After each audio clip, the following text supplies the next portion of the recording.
নমস্কার সুপ্রিয় দর্শক শ্রোতা সকলকেই স্বাগত হিন্দু লাইফস ম্যাটার ইউটিউব চ্যানেলে।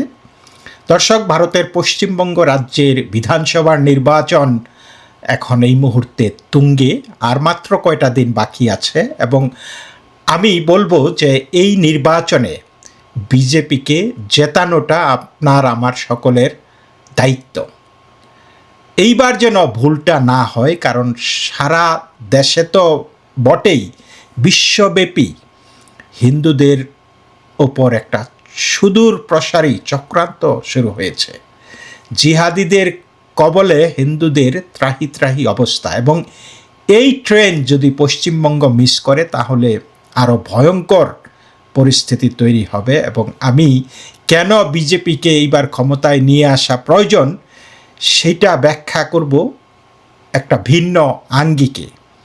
দর্শক, টাটা কনসালটেন্সি সার্ভিস এই মুহূর্তে আলোচনার তুঙ্গে রয়েছে, এবং এটা এমন একটি জায়গা যেখানে চাকরি করাটা মানে সোনার হরিণ পাওয়া।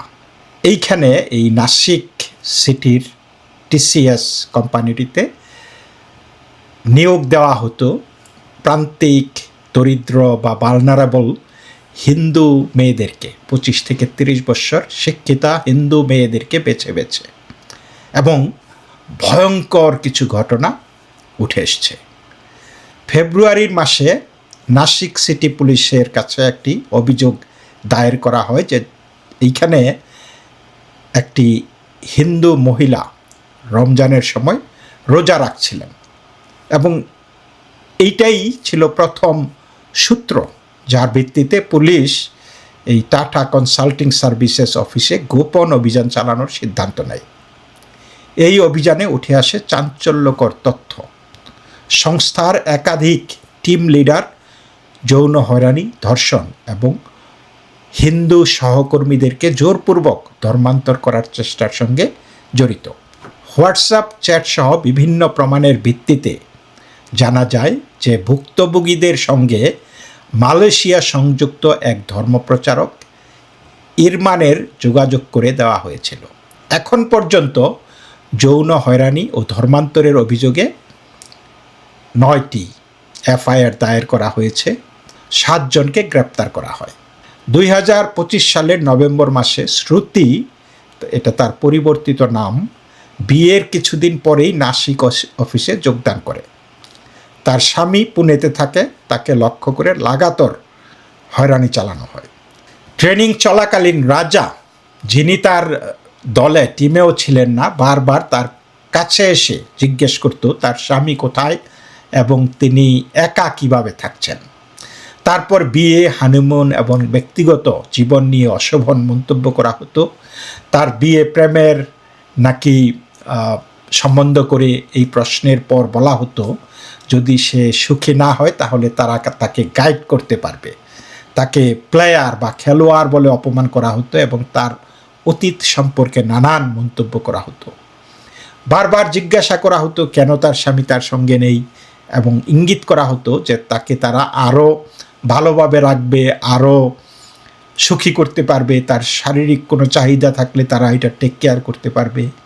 তারপরে আসিফ নামে ব্যক্তি তার ব্যক্তিগত প্রাইভেট স্পেসে হাত দিত, তার জিনিসপত্র ধরত, কাঁধে হাত দিত, তার শরীর নিয়ে বিভিন্ন মন্তব্য করত। তারপরে জোর করে জড়িয়ে ধরত, মানে ছড়িয়ে দিলেও তারা এগুলি শুনতো না। এরপর হয়রানি দিন দিন বাড়তেই থাকে। তার শরীর নিয়ে, তার যৌন জীবন নিয়ে অশালীন প্রশ্ন এবং কুপ্রস্তাব দেওয়া হতো। বলতো যে সে তার স্বামীর চাইতেও ভালো পারফর্ম করতে পারে এবং গোপনে যাতে দেখা করে পরকীয়া করতে উৎসাহিত করতো আর কি। এই ধরনের নানান কুপ্রস্তাব তাকে দেওয়া হতো। তো সবচাইতে আশ্চর্যজনক হলো যে সেইখানের যেই এইচআর ছিল, এইচআরে অভিযোগ জানানোর পরেও কিন্তু কোনো ব্যবস্থা নেওয়া হয়নি, এবং এইচআর ম্যানেজার, যিনি একজন নারী, নিদা খান, তিনি এই মুহূর্তে পলাতক আছেন। তিনি এই গ্রুমিংয়ে, এই বুলিংয়ে, এই হ্যারাসমেন্টে সাহায্য করতেন। একজন নারী হয়ে নারীদের পাশে না দাঁড়িয়ে নিপীড়নকারী আসিফ আনসারি, সাফি শেখ, শাহরুখ কুরেশি, রাজা মেমন, তৌসিফ আক্তার এবং দানিশ শেখ, এদের এই হয়রানি, ব্ল্যাকমেইল, হিন্দু নারীদেরকে ধর্মান্তর করার জন্য চাপ, নামাজ পড়তে বাধ্য করা, রোজা রাখতে বাধ্য করা, গরুর মাংস খাওয়ানোর জন্য চাপ, হিন্দু দেবদেবীদের অপমান, এইগুলি তারা করত।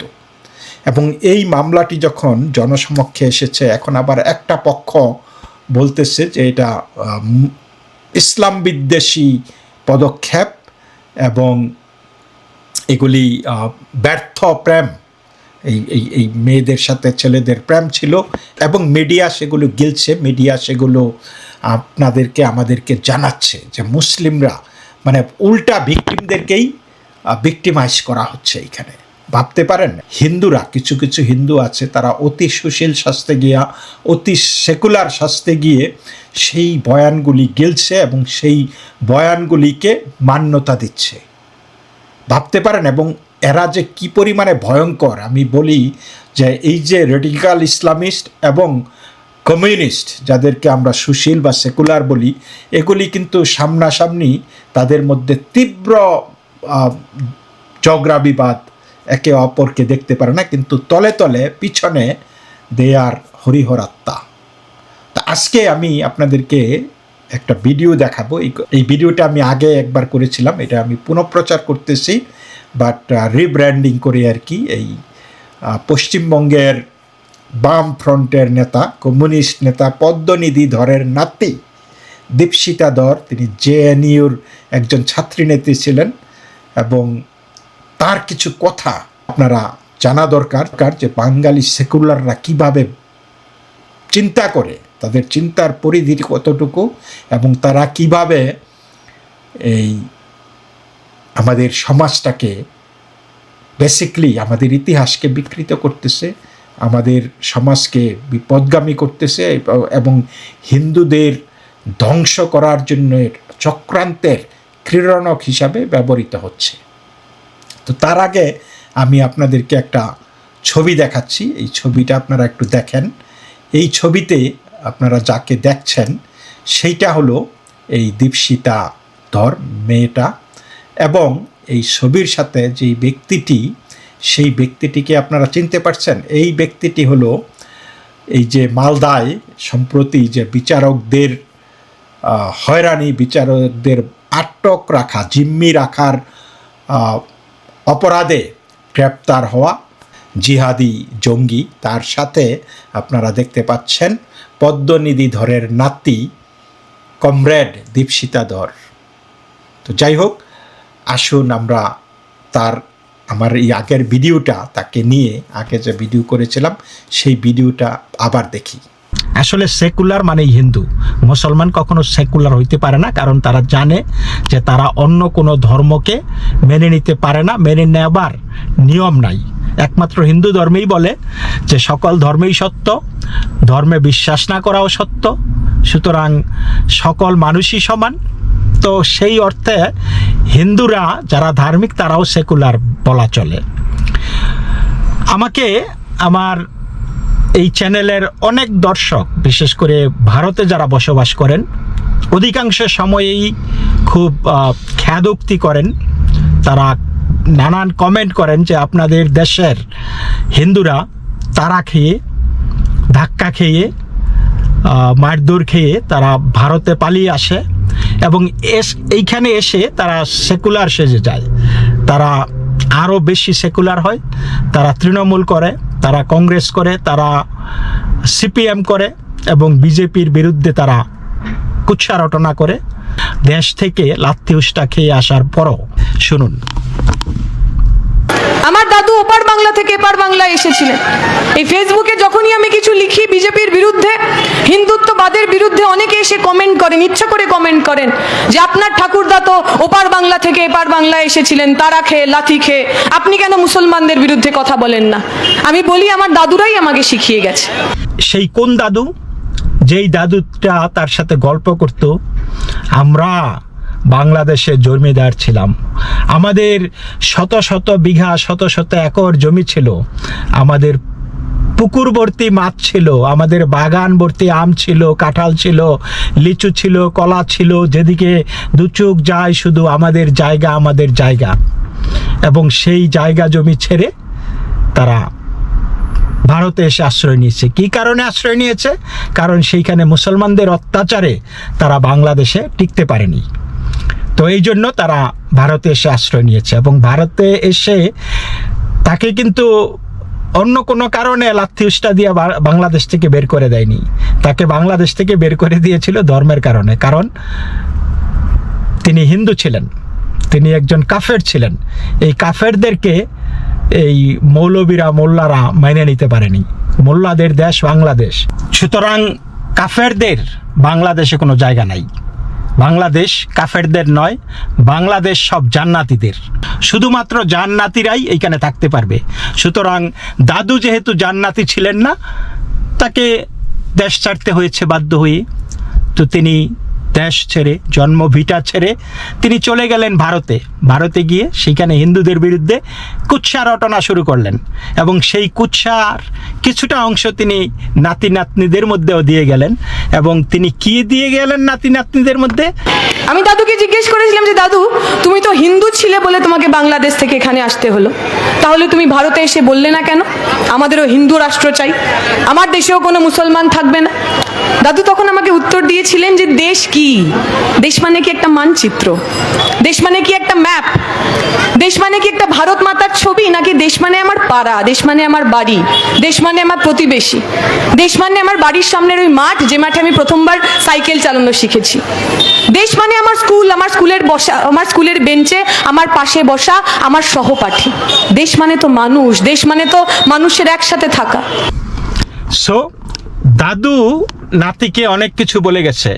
দেশ মানে আমার স্কুল, দেশ মানে আমার প্রতিবেশী, দেশ মানে মানুষ, দেশ মানে আমার বাড়ির পাশের মানুষটি, দেশ মানে আমার হিন্দু, দেশ মানে আমার মুসলমান, দেশ মানে আমার খ্রিস্টান, দেশ মানে আমার গাছ, আমার নদী নালা, দেশ মানে আমার রাস্তা, দেশ মানে সব কিছু।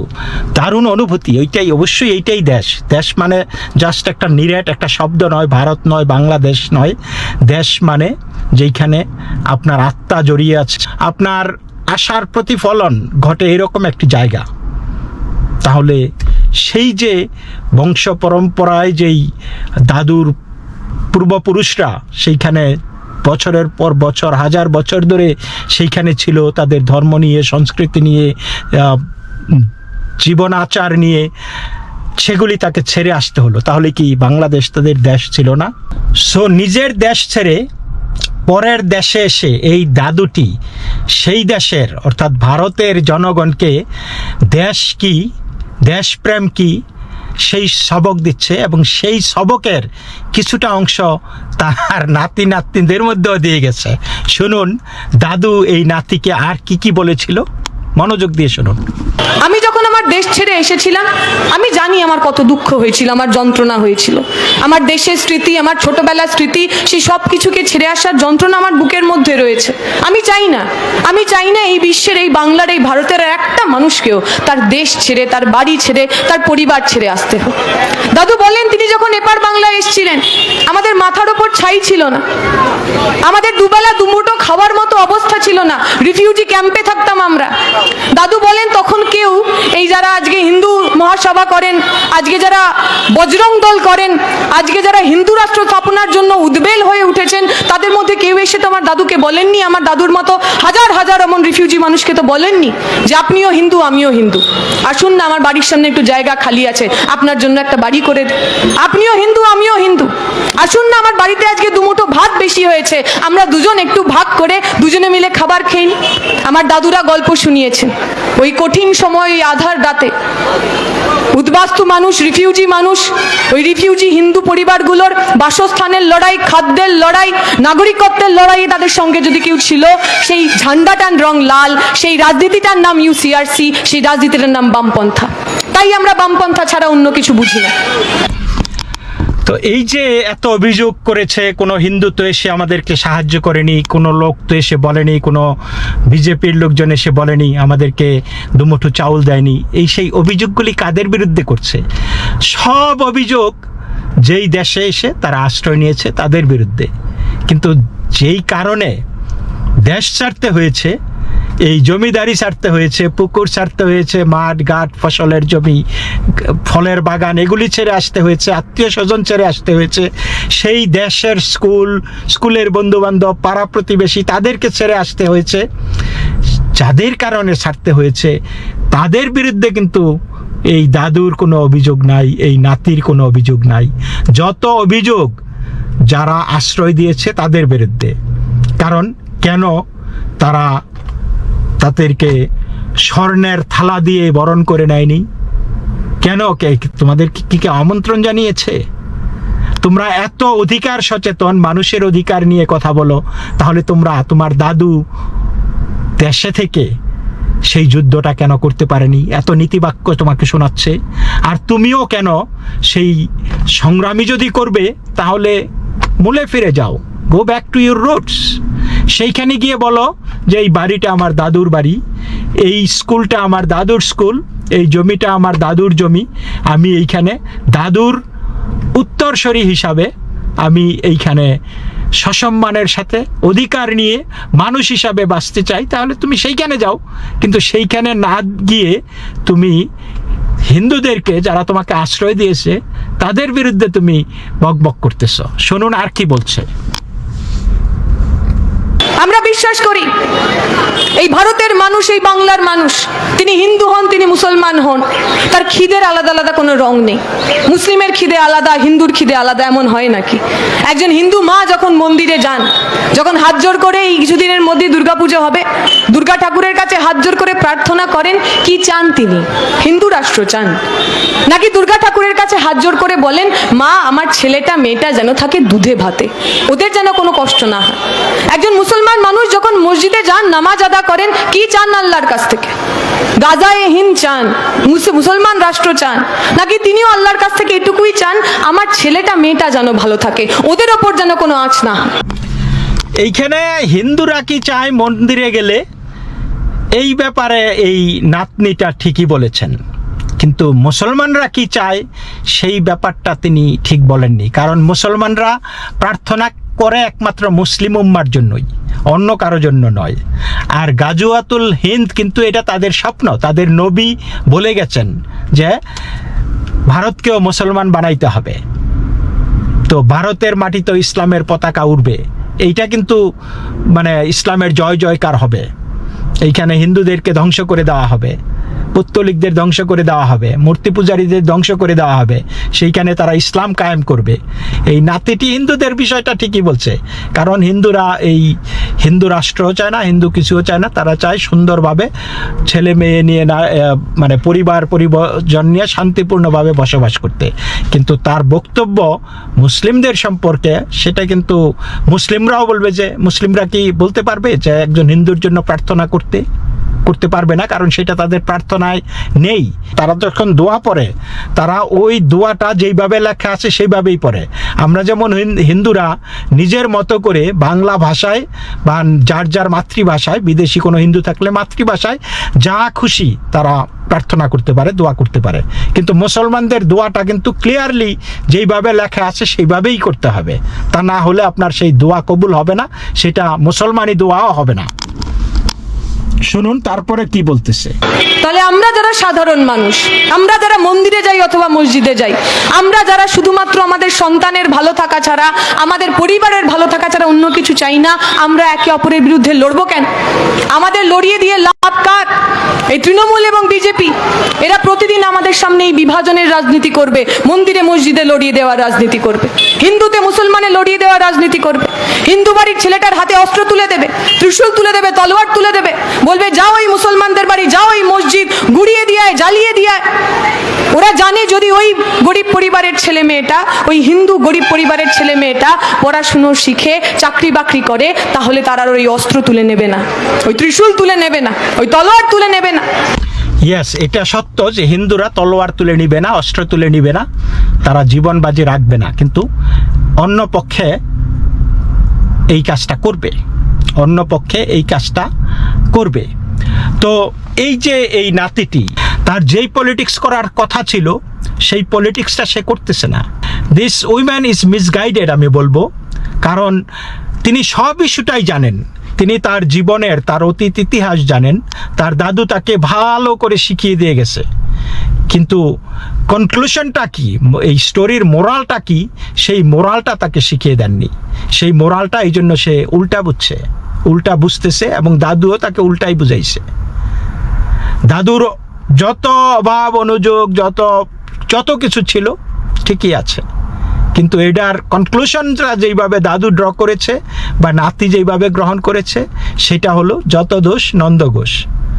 ওকে, যারা মেরেছে তাদের কোনো দোষ নাই, কিন্তু যারা আশ্রয় দিয়েছে তাদের দোষ। কেন তুমি আমার জন্য আর কিছু করলা না? কেন তুমি আমার জন্য এই জায়গা দিলে না? কেন তুমি আমাকে বাড়ি করে দাও নাই? কেন তুমি আমাকে খাবার দাও নাই? যেই পুকুর, এই মাছ, বাগান, ফসলের জমি জান্নাতিরা লুটে নিয়েছে, বেদখল করেছে, সেই জিনিসগুলি তোমরা আমাকে কেন দাওনি? এই হলো দাদুর অনুযোগ, এবং নাতিও সেটাতেই বিশ্বাস করতেছে। কিন্তু তার সংগ্রামটা হওয়া উচিত ছিল না। যারা তাদেরকে এই উদ্বাস্তু করেছে তাদের বিরুদ্ধে, তার সংগ্রামটা এমন হওয়া উচিত ছিল না। যারা আজকে উদ্বাস্তু হচ্ছে তাদের পাশে দাঁড়াতে, যারা নির্যাতিত নিপীড়িত হয়ে বাংলাদেশ থেকে চলে আসতে বাধ্য হচ্ছে তাদের পাশে দাঁড়াতে। কিন্তু না, তার রাজনীতিটা শুধুমাত্রই হিন্দুদের বিরুদ্ধে।